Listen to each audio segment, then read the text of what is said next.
অনেক চরমনায়ের মুজাহিদদেরকে দেখা গেছে, এবার শোনা যায় এইবার জাতীয় নির্বাচন 2026-এ ইসলামের পক্ষে বাক্স বাংলাদেশে নির্বাচন কয়টা ছিল বলেন, মুখ খুলে বলে। অনেক ইসলামের দল থাকতে পারে, কিন্তু তারা কিন্তু ইসলাম বাস্তবায়ন করবে, ইসলাম অনুযায়ী দেশ চালাবে, এটা কিন্তু পরিষ্কার বলছে তারা ইসলাম অনুযায়ী দেশ চালাবে না।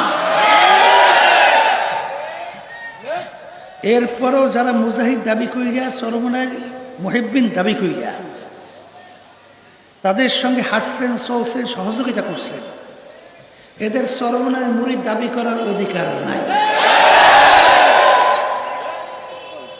এরপরে আমরা কেন্দ্র থেকে শুরু করে সব জায়গায় বলছি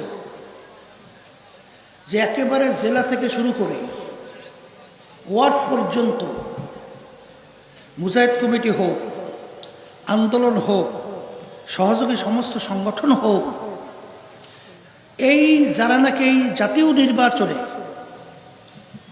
ইসলামের পক্ষের বাক্স বাদ দিয়া অন্য পক্ষে প্রার্থীদের ব্যাপারে তলে তলে কাজ করছে, অথবা প্রকাশ্যে করছে, অথবা চুপ রয়েছে, এই তিন শ্রেণীর লোকদেরকে ওয়ার্ড পর্যায় পর্যন্ত কোনো কমিটির দায়িত্বে রাখা যাবে না।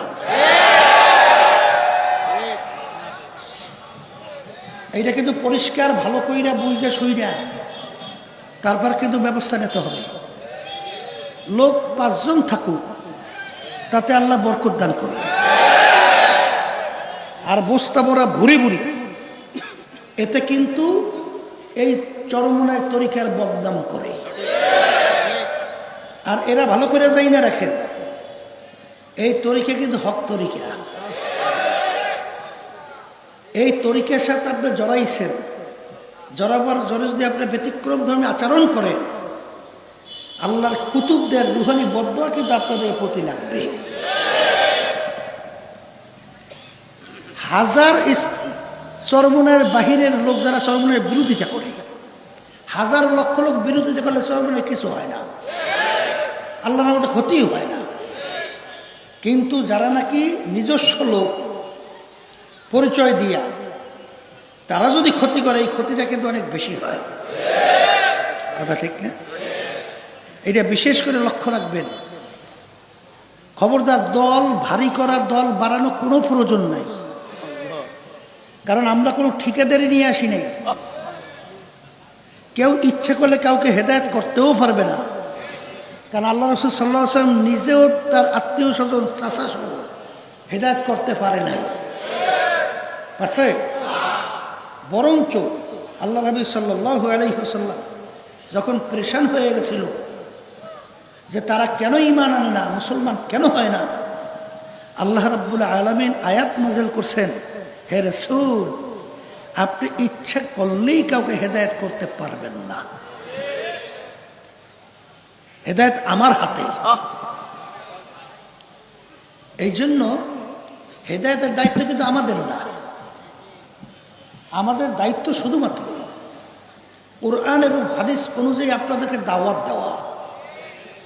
এটা মানা বা না মানার দায়িত্ব হলো আপনাদের। এজন্য আমাদের কোনো প্রেশারের কিছু নাই। তবে বারবার বলি, যখন চরমনায় পরিচয় দিয়া যারা ব্যতিক্রম ধর্মী আচরণ করে, তখন মনের ভিতরে একটু কষ্ট লাগে, এটা স্বাভাবিক। কথা ঠিক না? মানুষ আমাদেরকে নিয়ে টিটকেরি মারে, মারে না? তাই আমরা যখন কষ্ট পাই, এই কাজগুলো যে করতেছে, তরিকার কাজ বলেন, ইসলামী আন্দোলন বলেন, যাহা কিছু বলেন, নিজে ব্যক্তির স্বার্থের জন্য করি না, দিনের জন্য করি, ইসলামের জন্য করি, দেশের মানুষের কল্যাণের জন্য করি। কথা ঠিক কিনা? নাহলে এই পথটা তো পিচ্ছিল পথ, এই পথে হাঁটবো কেন? হাঁটি তো আল্লাহর হুকুম পালন করার জন্য।